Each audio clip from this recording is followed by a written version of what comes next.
It's never too late, and you're never too old to start your next chapter in your life. I am in my late 50s, and I did just that. I went through a divorce. I moved 1,200 miles away, and I'm having a huge leap of faith and trusting my guidance, trusting my team, and trusting my higher self that everything is going to be working out just fine. And if you've ever gone through a period in your life where you are struggling so badly and you're thinking, how can you possibly get through one more day? All we have to do is make a decision to take a step. On today's episode of Raise, Revive, and Heal, I'm going to share a little bit about my personal journey of going through the dark night of the soul. I'm going to share a message from Spirit, and I'll also give you a little breathwork technique to help you with clearing and shifting some energy.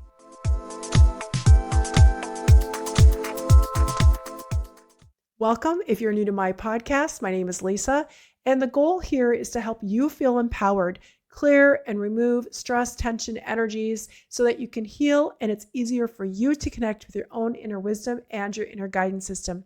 I just went through the dark night of the soul and it was not fun. This is where emotions, feelings, belief systems start coming to the surface. Some of them I know were inherited belief systems from my ancestry.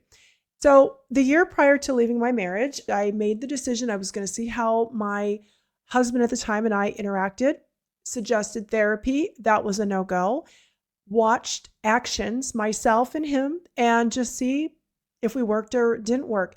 We hadn't been working for a long time, but just wanted to give it a year before I threw in the towel. 3 years ago, approached him and said, look, not working. He agreed, and I moved out. Now, here's the thing. I haven't had a full-time job since my kids were small. I used to work as a corporate engineer. I then stayed home with my family, became a massage therapist and craniosacral therapist. Making this decision was probably the toughest decision because it was going to change everything. I know that nobody going into a marriage really truly believes that they're going to end in divorce. And what it really came down to was I could stay in a marriage that wasn't working for either one of us. I could feel stuck. I could feel like this weight was on my heart, or I could take a leap of faith and trust my intuition, trust my team that had been working more intentionally with me since 2016 when they first came in, and I started sharing the frequencies through my voice. So I made a decision. This wasn't working, and I had to leave. Right before I moved out, because of all the stress, the tension, the fear, the anxiety, the depression, all of that, and my fear of how was I going to take care of myself?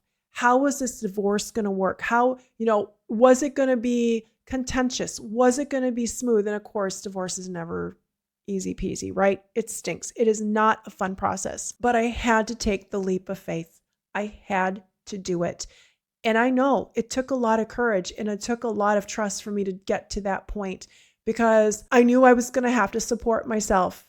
I knew that I was going to have to figure out a whole new life, a whole new normal. And here I am in my late 50s, and how is this going to work? So made a decision. I trusted my team, and the back pain hit. So if you are familiar, everything starts in that energetic field. So all these things that I was thinking about and feeling, and some of them I believe were inherited ancestral energies and belief patterns that were being triggered. My back started to hurt. Well, low back, root chakra, those are your basic needs being met, safety and security. That was being activated and triggered.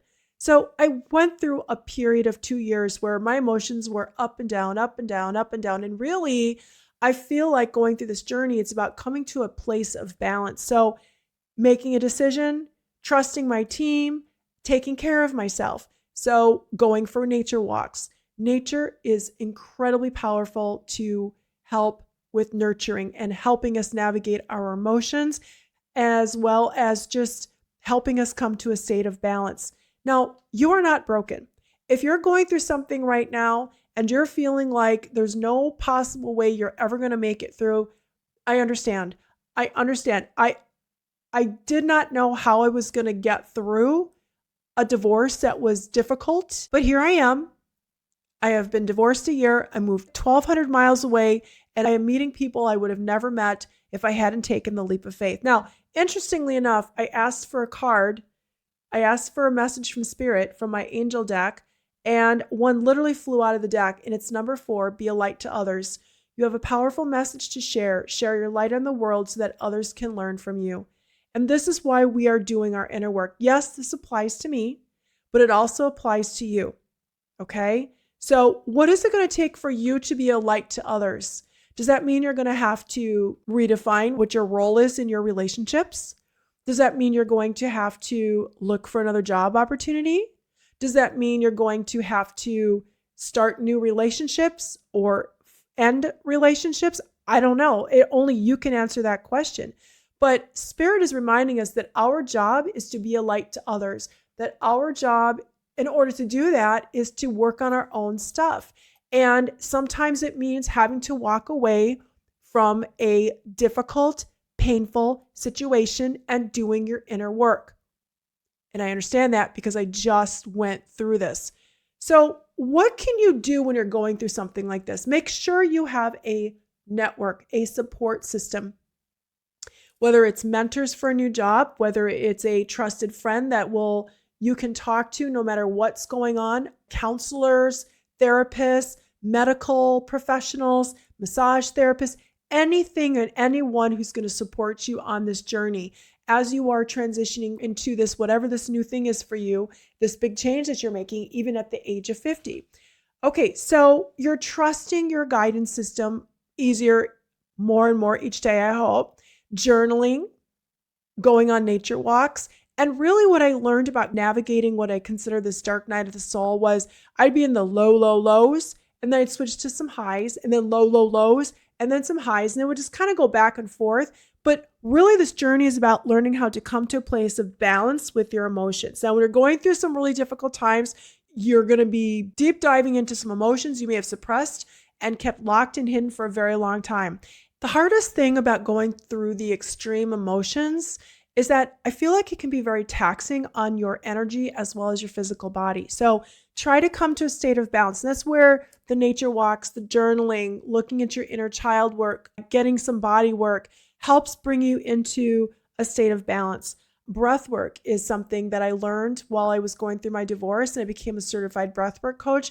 I incorporated breathwork, not as much as I could have and should have, but when I did remember to do it, it would be very helpful in bringing my nervous system to a state of balance. And I'm going to teach you a quick technique here in a second that will help with that. I often think that the hardest thing to do is just making that decision in the first place. Put together some type of a plan, have your support network in place, breathe. That's going to be important. Another thing you can do is do a burning ceremony. So what do I mean by that? Write a letter to, it could be a letter to your boss that you're not going to ever give, or a letter to your partner or your ex-spouse or whoever you're having difficulty and conflict with. That is part of you making this big change. Or maybe you've made the big change, but you still have these residual feelings that you still need to process. And write whatever is on your heart down on this letter. If this is for you, don't censor yourself. Write it all out. Just write it all out and then burn it. And after you do that burning ceremony, then be ready to replace that energy, whatever that energy was occupying, with something else. Have a plan with that too. Make a plan that maybe you're going to do some sort of a creative endeavor. Maybe you're going to start working out more. Maybe you're going to be getting together with friends more. Whatever it is that's going to help replace that energy where you were so frustrated, because you may feel a shift with that. So we talk about how breathing can help bring you to a state of balance. I'm going to teach you a quick technique that will help you if you're feeling stressed and anxious and need something super quick. Now, this is a technique that will calm your nervous system very quickly. It's going to help bring you back to a state of balance. What you're going to do is you're going to inhale and exhale 3 times. And then on the inhale, you're going to hold your breath for up to 30 seconds. So let's do this together. So you're going to just gently, just going to inhale and exhale at your own pace. Inhale and exhale. Now on this third inhale, you're going to hold your breath up to 30 seconds. Now I'm going to talk for a little bit and you just hold it for up to 30 seconds. So what this breathing does is it increases your carbon dioxide a little bit. What carbon dioxide does is it helps to relax. It helps to open up your blood vessels, vasodilation, so that you're able to move more from that fight or flight state into relax, digest. So whenever you feel ready, go ahead and exhale that breath. Like I said, once it's been up to 30 seconds. And you can do that a couple of times if you're feeling like the first time wasn't just enough.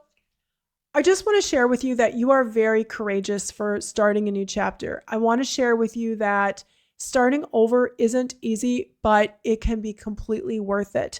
I am so grateful that you joined me here today. And until next time, please remember, we are fully supported, we are fully protected, and we are fully loved. Thank you. Love and blessings.